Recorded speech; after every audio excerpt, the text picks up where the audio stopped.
Alright, hi everyone, welcome back to my channel. If you're new here, my name is Vanshika and I post videos every Sunday, so thank you so much for tuning into this video. This video is going to be about all the books that I read in 2025 that I absolutely loved.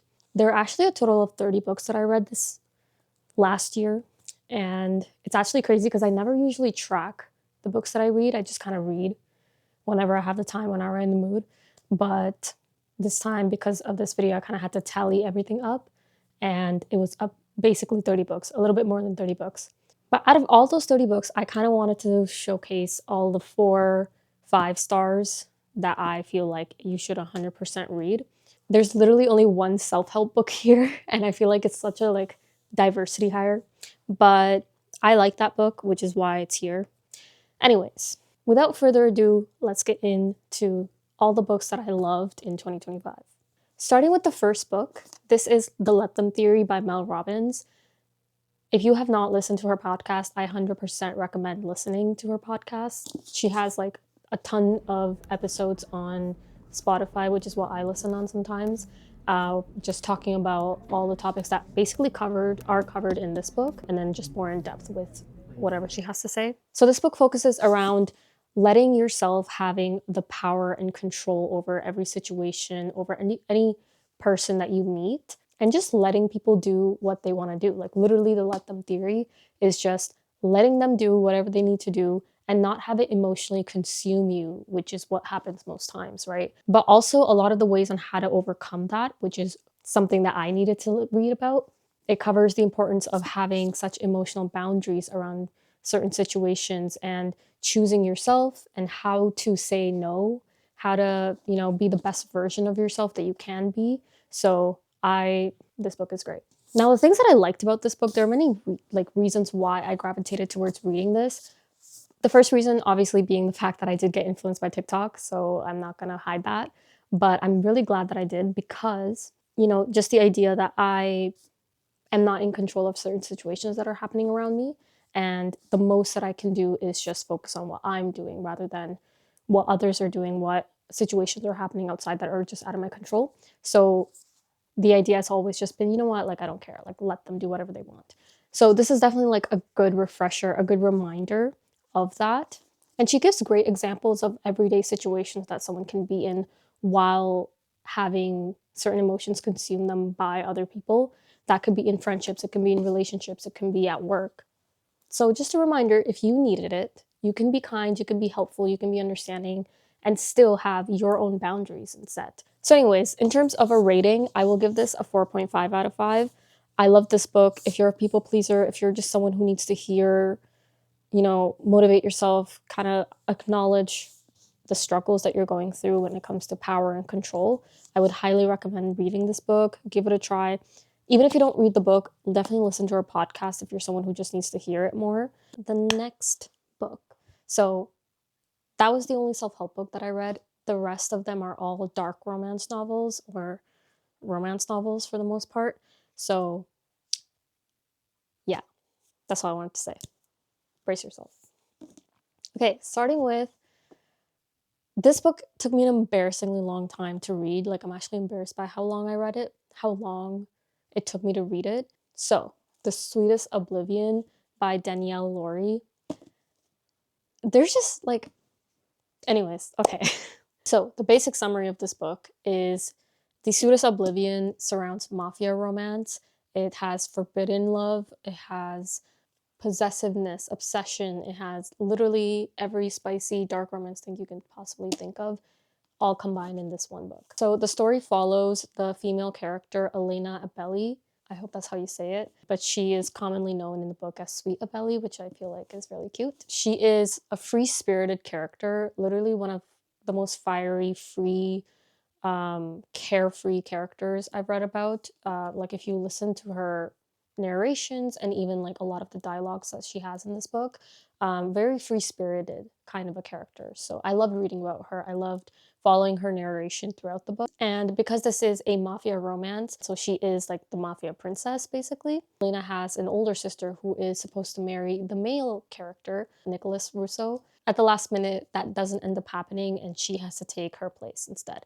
So Nicholas Russo is the famous mafia boss. He's feared, he's powerful, very authoritative, very direct, very controlling, very, did I say powerful? Oh, and very hot. This was honestly just a very fun book to read. I don't think I had many expectations going in, I'm not gonna lie to you. Nico Russo in this book literally captivated me. Like, he was so hot, he was so obsessed with her, every single thing, like that leading up to that character development from going ruthless to the person that he became afterwards. That transition was so seamless. It was still very magnetizing the way he was with her a lot of the times, because again, in the beginning they did not get along well, very enemies to lovers. But the more he kind of saw her pain, saw her background, or like the things that she's dealt with, they started relating to each other in one way or another. The spiciness, a 5, like literally a 5. It was so spicy. I think every single chapter had a little bit of that tension, a little bit of that yearning as it kind of grows stronger and stronger. I will say though, a lot of the tones and delivery at times were very Wattpad. Like, if you've ever read Wattpad books, like, it felt like I was just reading a Wattpad book, to be honest, at times, because like I said, like the delivery and the tone was very TV show soap opera. To me, that's not really an issue, but if that's something that you don't particularly like, then maybe not. Like, maybe give it a try and see what you think. The pool scene in this book, if you know, you know. It's actually one of the funniest, unexpected scenes that I've ever read about, because coming from Nicholas, I just was not expecting it. Yeah, but it was really fun to read this. I rate this a 5. Okay, the third book that I'm going to be talking about is Beautiful Wenham by Rena Kent. Now, the next couple books are going to be from the same author. She's my favorite author. If you do not like her books, you're not welcome here. I'm sorry, because Rena Kent is hands down my favorite author that I've ever read books of. All her books are dark romance novels. Anyways, this is I think one of her first dark hockey romance novels that she's written in the series of the Vipers, which are basically 3 guys, and each of their books are kind of distributed throughout their series. This also, once again, has 2 main characters, Dane and Dahlia. Their plot centers around a revenge plot. So it follows the story of Dahlia and a lot of her struggles in her background in her childhood, but more specifically, like the most current one is her sister. In comes kind of like this revenge idea that she has, that she needs to find out who did this so she can take revenge on that person. The main character, male character, Kane, is part of the elite hockey team. Although he appears to be someone who can be helpful or could be an answer to her questions, that is not the case at all, because he ends up actually making it 10 times worse. So there's a lot of things happening in the shadows. There's a lot of things happening within the universe of the Vipers. You know, like I said, there's 3 guys, so multiple things are taking place at the same time for a lot of them, surrounding the situation that Dahlia is trying to figure out. One of the things that I really liked on how Rena Kent writes is her characters. So with Kane, he's the male character. There is this notion of he does not appear to be the kind of person that most people see. With Dahlia, her personality, again, very fiery, very, you know, in this case, revenge driven, because she is trying to plot a lot of things, but at the same time, Rena really shows her personality at heart, that she just wants to protect her loved ones, her sister, and like have justice be served to what went wrong. So there are a lot of psychological push and pulls, game of control between the two of them, the dynamic of power. Also, if you know, you know, Preston's my favorite. My rating for this would be 5. Like, it was really good. In terms of spiciness, I would say like a 4.5. It was very spicy. I always make a drink for a video and then I forget about the drink. Okay, the 4th book is Kiss the Villain by Rena Kent again. So this one is a dark romance, romance, and it's between 2 characters. One of them is described as the golden boy, the son that everyone loves, the perfect brother, the perfect sibling, and literally everything about him is seen in such a positive eye from everybody. So everyone kind of looks at him as someone who can do no wrong. His name is Garrett. If you're into the dark academia vibe and rivals, type of vibe, like this is the book for you, because it is between a college student and a professor. Garrett, again, is a genius law student, so he's currently in college, and he's trying to get that law degree. So, you know, if you ever read this book, you're going to see two sides to this character, and one of them is extremely bright, the other one is extremely dark in the way that he has certain secrets, certain obsessions, certain traits, certain habits that don't exactly align with the kind of image that he's trying to showcase. The book has the one-night stand trope because he ends up meeting the love of his life at a one-night stand, but he happens to be his professor, his criminal law professor, Caden. He himself has a lot of issues, secrets that he's hiding. Again, a lot of dark, very morally gray characters, once again, often do a lot of wrong things and justifying those wrong things in other types of action. A lot of toxicity between the two of them because not only is this a gay romance, they're also trying to figure out certain things with how to come out and their sexuality, their idea of what a man should be. So those types of topics are mentioned in here that really contradict with the way that they're trying to lead on with the world and just themselves. Of course, as a reader, it still makes me empathize with them. So yeah, all in all, again, it was a 5 for me because it was so good. I think the intensity of both the characters really pulled me in and it made me stay. So I think, like, every single time I think a book can't get better, it ends up getting so much more better. Okay, the last Rena Kent book that I have in my pile. This one is called God of Ruin, again by Rena Kent. And this book is part of the second series in the Renaverse, where the first one is about their parents, basically. And then the second one is the God of Legacy of God series, which is all about the kids. So yeah, dark romance, it revolves around a psychological tension, obsession, possession of individuals, two very deeply damaged characters who are drawn together by a lot of the similarities that they've faced in their childhood or as they've grown up. So the story initially follows Mia Sokolov. I hope I said that right. She is part of the Russian mafia's family and someone who is selectively mute and also very guarded due to past events that have happened in her life that have forced her in that kind of a shell. So when she ends up meeting Landon King, who is the male character, he is a psychopath. So all their energies actually dwell very well together. They are always one-upping each other. There's a lot of revenge or like trying to get one another back, a lot of bickering, a lot of banter between the two of them, where Landon, when I see he's a psychopath or a sociopath, it's the idea that he does not feel emotions the way like most people do. So a lot of the things like sadness or crying or being upset or having things personally affect you in certain ways, he doesn't know what that is like. He doesn't know that feeling. He doesn't understand it too well. And therefore, he's not able to empathize with a lot of people. So when he's meeting Mia, he's seeing a side of a world of an individual who's not able to talk or isn't talking. And that kind of a fierce and fiery connection between the two of them sparks. So he just becomes very intrigued by her. And the more he kind of gets to know Mia through his surroundings, the more fixated and obsessed that he gets with her, to the point where he's literally following her around everywhere. And it's not in a necessarily cute way, it's more psychotic with his tendencies. With Mia, I love her. She's so adorable. Despite what I've said to you about her character, the way she dresses up, the way she is portrayed to other people, it's just this cute little mouse kind of a look. She wears bows. It's adorable. And everything about her is just like, you want to hug her, basically, the more you read about her. She sees everything in such a positive light despite all the things that have happened to her. Okay, yeah, I would rate this a 5. Probably one of my most anticipated books that I was trying to get to for the longest time until I finally did, and it was amazing. Highly recommend this. Obviously, I recommend you to read the entire series before you read this because it will make a lot more sense. Okay, the next book is The Wrong Bride. So I'm actually rereading this one right now because I don't want to start another book.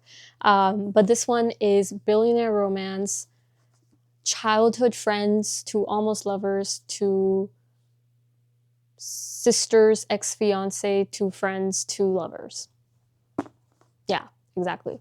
So this one is definitely a heavy like you really need to wrap your head around it for a bit kind of a book, but it's a very great, like easy book. This isn't dark romance. This is just regular romance, contemporary romance, and it's a pretty long series too, so it concerns the Windsor brothers and one sister.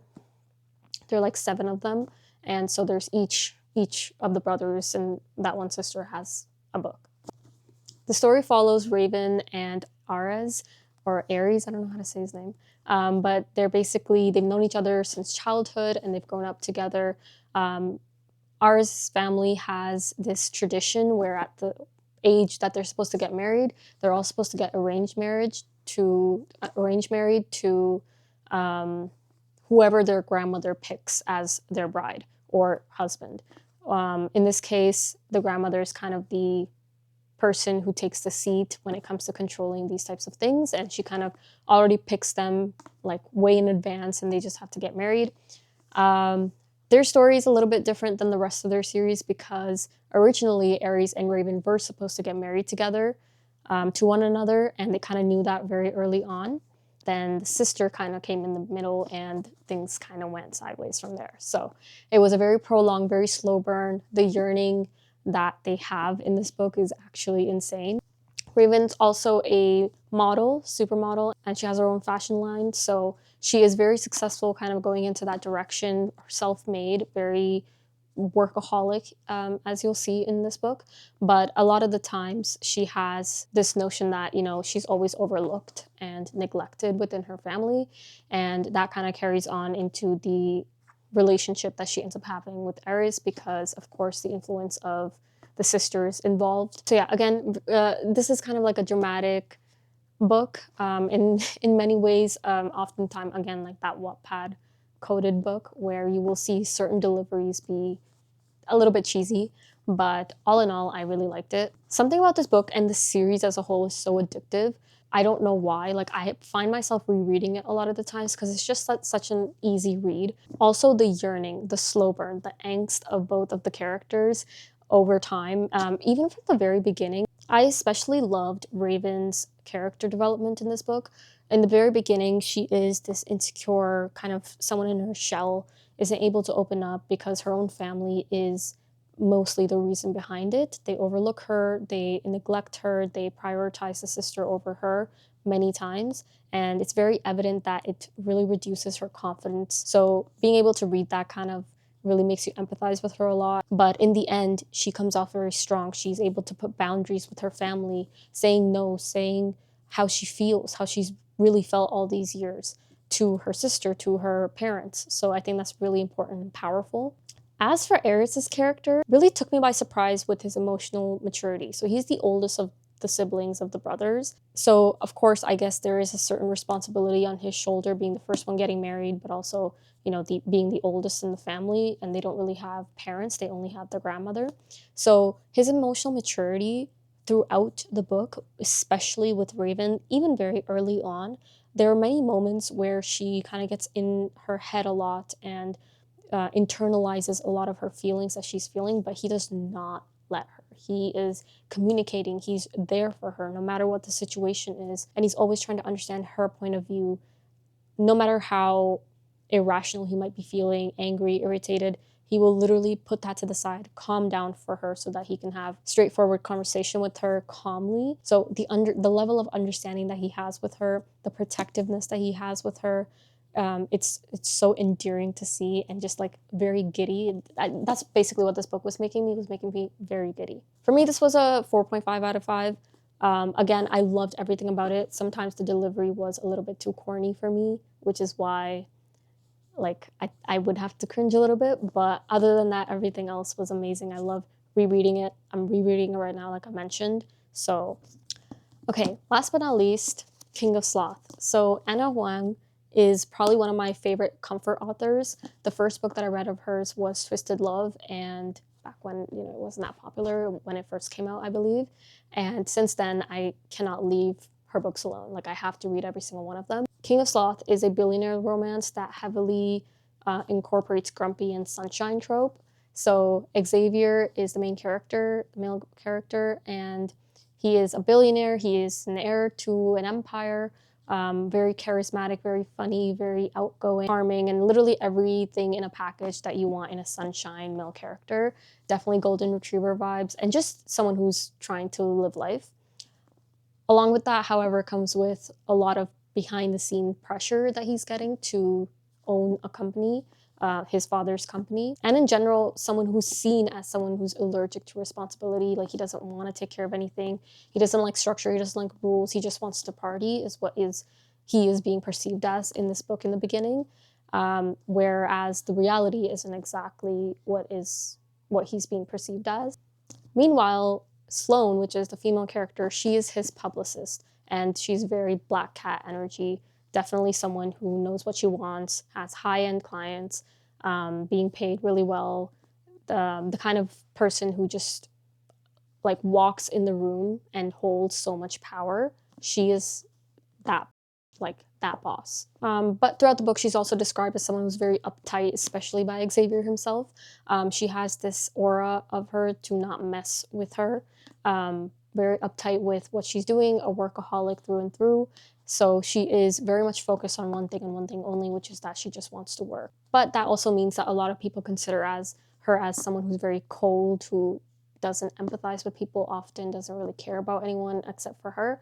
When in reality, that's not true at all. It's just some kind of a persona that she likes to portray. The main thing that I love about this book is the fact that it was so surprisingly emotional, in the way that the characters were actually very similar.